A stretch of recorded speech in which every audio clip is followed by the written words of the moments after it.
এখন প্রথমত কোটা আন্দোলন নিয়ে যেটা হচ্ছে জানেন, এত ডিপলি রাজনীতি আমি কখনো করিও নি, যেতে পারিনি। তো আর আগেও বললাম যে আমি এমন সুপারস্টার না যে আমাকে জনে জনে মানুষ করে করবে। হ্যাঁ, এটা খুবই স্বাভাবিক।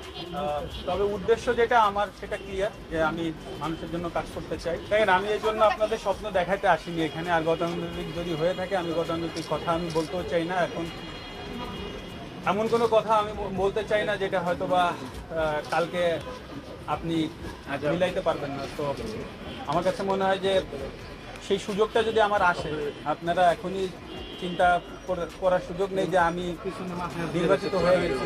একটা প্রশ্ন তোলা হয় যে আপনি কোটা আন্দোলন বলেন বা ছাত্রদের নিরাপদ সড়কের আন্দোলন বলেন, তখন যখন একটা ক্রাইসিস সৃষ্টি হয়েছিল দেশে, ওই মোমেন্টে কিন্তু আপনি দেশ নিয়ে কোনো কথা বলেননি বা চুপ থেকেছেন। তাহলে এখন আপনি দেশ নিয়ে কথা বলছেন বা দেশের জন্য কাজ করতে চাইছেন, তাদের জন্য কি কোনো জবাব আছে?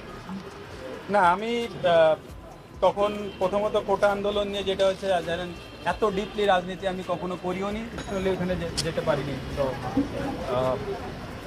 টোটালি বলাটা ঠিক করি, জানিও না, বুঝিও না।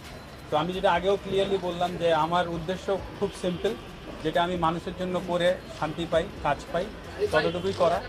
আর আপনি আমাকে যদি একেবারে ডিপ লেভেলের পলিটিশিয়ান ভাবেন, সেটা হয়তো বা আমি এখনো না, বা আমি হইনি। তো আমি আমাকে ওই লেভেলে ভাবলে সেটাও আমার সাথে অবিচার হবে। আমি যেটা বলেছি, অবশ্যই আমি ভালো কাজ করতে চাই, সেটা সামনে হয়তো বা দেখা যাবে আমি কতটুকু করতে পারি। কালকে আপনার জীবনে কী করবে আপনি জানেন না, তো আমার জীবনে কালকে এর বাইরে আমি কিছু নিয়ন্ত্রণ করতে পারবো না। তো আমি পুরো ক্লিয়ার মাইন্ডে আছি এবং আমি এতটুকুই শুধু ভাবছি।